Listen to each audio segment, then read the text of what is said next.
In this video, I'm going to show you how to insert PDFs into Google Sheets. If you find this video helpful, please consider to like this video and subscribe to my channel.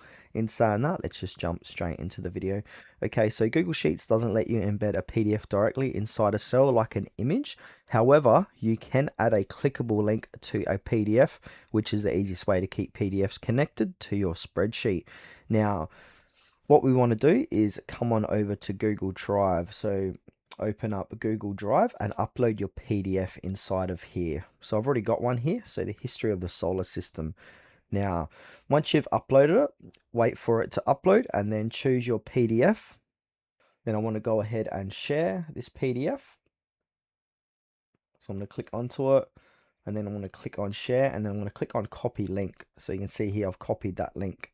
Then from here, come back to Google Sheets. And before we do that, you can go ahead and test out your PDF. So just go ahead and open up a new tab, paste that link in, make sure your PDF is working, which it should be. So once that is working, that's fine. Then from here, we want to go ahead and add the PDF to Google Sheets. So click the cell where you want the PDF link. Now, what I like to do is put in some text. So I'm going to type here, view PDF. Now I'm going to make this bold, right? And then from here, I want to click on Control and K in that cell. And then I want to paste that link in and then hit apply. So once I go ahead and click on that link, it's going to send me to that PDF.